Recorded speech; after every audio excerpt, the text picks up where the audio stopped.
الحلو ما بيكملش، وسامسونج S26 الترا الجديد حلو. خلي بقى اللي هيشتري يتفرج ونشوف مع بعض أسوأ 5 عيوب في جالاكسي S26 الترا، ولو كملت للآخر هديك عيب سادس هدية.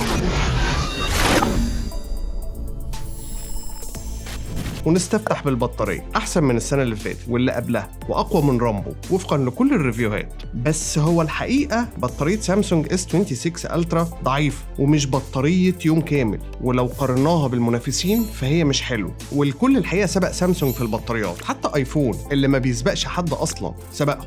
وسوفت وير سامسونج حنين وبيسيبها مراجيح للتطبيقات في الخلفية، فبيستهلك بطارية حتى وهو ايدل، ما بيعملش حاجة. بتلاقي سوق شعبي في الخلفية بيشفط البطارية ويسخن الجهاز. وبمناسبة السخونية نيجي بقى لتاني عيب. سامسونج زودت غرفة التبريد وغيرت التيتانيوم بألمونيوم علشان تقلل الحرارة وتخلي الجهاز تلاجة. هما قالوا كده، والنتيجة ولا أي انبهار. الجهاز بيسخن زيه زي جهاز السنة اللي فاتت، ما يتخيرش عنه في حاجة، وزي كل الأجهزة اللي بمعالج سناب دراجون 8 إليت جين 5 والله، وحتى جين 4. المعالج طور هايج محتاج يتلجم شوية علشان تقل الحرارة اللي بتأثر كمان على البطارية وبتفضيها بسرعة. وغالبا التحديث اللي نزل من كام يوم نزل شوية الأوفر كلوك اللي عاملاه سامسونج للبروسيسور علشان تسيطر على الحرارة، وفعلا كسبنا بربع جنيه تبريد وخسرنا بنص جنيه برفورمانس. فشوف بقى، عاوز أداء ولا حرارة ما تتعبناش معاه. تالت عيب وهو شخصي شوية وانت وذوقك، في رأيي الكيرفات بتاعت الحواف بتاعت سامسونج خلت مسكة الجهاز في الإيد أفضل بكتير، بس أفقدته الهوية، هوية النوت اللي شخصيا أنا من عشاقها وناس كتير حبيتها. هو الحقيقة لا رجع لشكل S21 الانسيابي الصغنون، ولا فضل بوكسي بالكي زي S24 والS23. صحيح ما بقاش اسمه نوت وهو بقى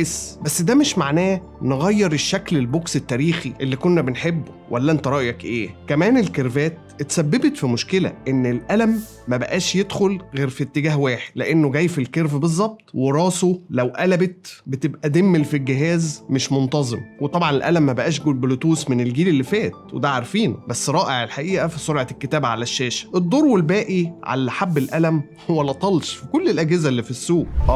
القلم على الشاشة. وهنا بقى الكلام ياخدنا وهنتكلم عن الشاشة، أجمل ما في سامسونج دايما، وهي في S26 الترا.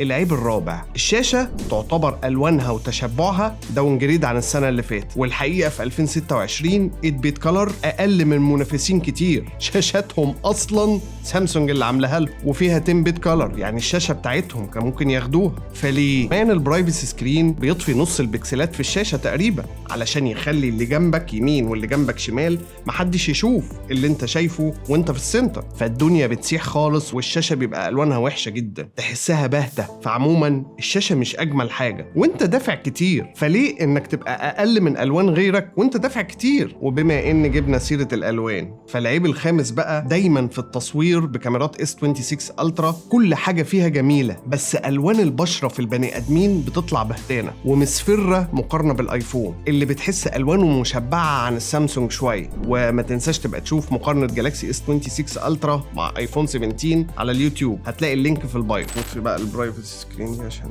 صور سما جميلة، صور زرع عظمة، لكن بني ادمين وسكين تون في حاجه غلط. عموما لو هتصور بالديفولت فالاس26 الترا دايما الوان البشره مش مثيره، مش دافيه، مش مشبعه، متفتحه بشكل مش منطقي. اول ما بيقفش وش بني ادم بينوره بغباوه. الصوره فيها حاجه حلوه ما نقدرش ننكر، بس فيها حاجات كتير مش حلو. فلو بتعرف تشغل البرو مود العب في الاعدادات عشان تطلع الصوره مشبعه، لكن بالديفولت مش هتبقى احلى حاجه في السكين تون. وزي ما وعدتك هديك عيب سادس، وده هدية من عندي، ربنا يخليني ليكم ويخليكم ليا. العيب السادس هو ميزة الحقيقة بس قلبت على عيب، اللي هو التثبيت الخزعبلي اللي منزلينه في S26 الترا. الخاصية دي جميلة جدا، بتخليك أكنك معاك أكشن كاميرا في موبايل 2 في 1. بس الخاصية ما بتشتغلش غير على العدسة الالترا وايد وعلى HD فقط، ما بتصورش 4K. الالترا وايد أصلا مش أقوى عدسة في S26 الترا. فضيف على كده كمان طريقة التثبيت اللي هي كروب من السنسور النونو،